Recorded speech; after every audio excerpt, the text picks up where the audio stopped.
right, this is Kelsey with Artistry Unearthed podcast out of Cryptic Tattoo in Springfield, Missouri, and we're podcasting from the Carnival of Ink 2025 convention in Springfield, Missouri.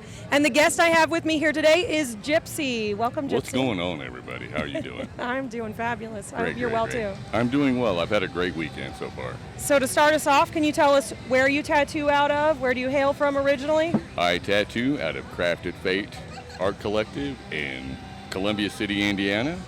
That's where I currently live, but originally I'm from St. Croix in the United States Virgin Islands. Wow, that's Yeah, awesome. it's been a heck of a trip, you know. So how did you get into tattooing originally? You know, I've drawn all my life. My brother had a tattoo. I kind of put him on a pedestal.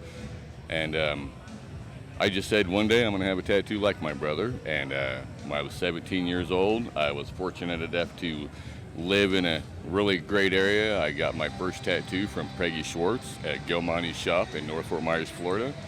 And it was downhill from there. I got out of high school, and that's just what I've done. I've been tattooing since 1987. Wow. Not to say that I'm old, but I'm not young. Yeah. So do you have a favorite style, or do you just do a little bit of everything? No, I've done a little bit of everything. I've had some unfortunate incidents in my life that have forced me to change a little bit of my course. I'm having to relearn some things. So right now I'm focusing more on a little bit of a watercolor avant-garde style. It lends a little more to incidents, if that makes any sense. So if something were to go awry, I have the ability to get in there and change it and make it look like it belonged there, if that makes any sense. Yeah, so it just tends a little more to making a mistake, for lack of a better term, because stretching and things are different for me now. Yeah. Do you want to talk about that a little bit? I don't mind. May 31st of last year, there was about 3 or 4 guys broke into my home, and it was an attempted murder. They used baseball bats. I ended up with a broken collarbone, a broken knee, my back is broken. I had a fractured cheek, a fractured jawbone, had a traumatic brain injury with a grade 3 concussion. It was pretty rough. That led me to having seizures. And during my first seizure, I had an incident in my home, and it left me with some really bad burns, and complications from the burn to my hand was frostbite. So I lost 4 of my fingers. Wow. During that. And there was a time, say 5 minutes or so, when I woke up and I seen that my fingers were in the shape that they were, that I thought, I don't know if I'm going to be able to do this anymore. And then it was gone, because, sorry. No, you're fine. Tattooing isn't what I do, it's who I am, Yeah. you know? And yeah, Yeah. Yeah. So you had a while where you were recovering, and then. Yeah, I mean, the fingers were removed August, September of last year. So it's only been a few months. Not that long. In October of last year, I bit the last stitches out of my hand and started tattooing on Tori's back.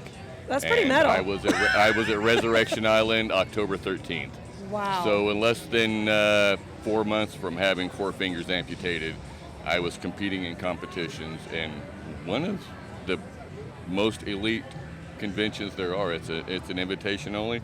I put it second only to Carnival of Ink when it comes to the amount of talents that's there. So wow, so, that's yeah. amazing. But I can't imagine not doing it, and that's what it is. I just can't imagine not doing this. Right. So, and I hope that in some way that I can inspire people to just not quit it, whatever they do, whatever their passion is, whatever their love is, whether they're making money at it or not. Just don't quit. Yeah. That's it. That's awesome. I don't know how else to say it, but yeah. Just don't. That's great.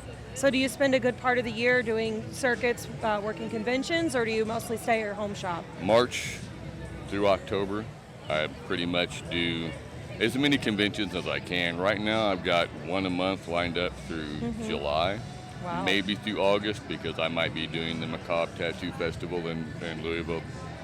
So, you know, I like to do. I don't want to get out there and do tons and tons because I just can't do it. My back won't let me do it. But I've been in this industry a long time. I've got a lot of great friends in the industry. I know a lot of people in a lot of places. So if I get invited to an invitational tattoo convention, that's what I'd like to do. You know, I love that. and not just because it's so much greater than now or anything like that. Just because I need to limit what I'm doing, and I like being needed. You know what I mean? Yeah, that's fair. Yeah. That's fair. All right. So- So, do you have anything else you'd like to share with maybe?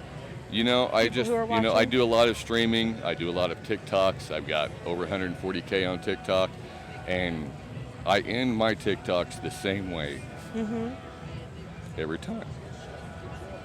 And I just say, take care of yourselves and take care of each other.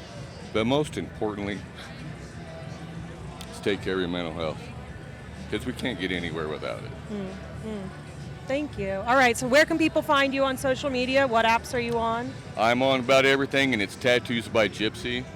All one word across the spectrum. It's all the same across Tattoos by everything. Gypsy. Tattoos by Gypsy. Awesome. All right. Thank you very much. I Well, appreciate thank it. you. It's been an honor to sit on the couch with you. Thank you. I appreciate it. It's been the same for you. I'm glad I got to meet you. Thank you. All right.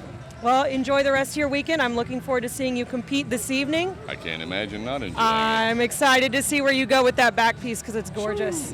When All in right. doubt, pinky's out, baby. Thanks, Gypsy. Thanks.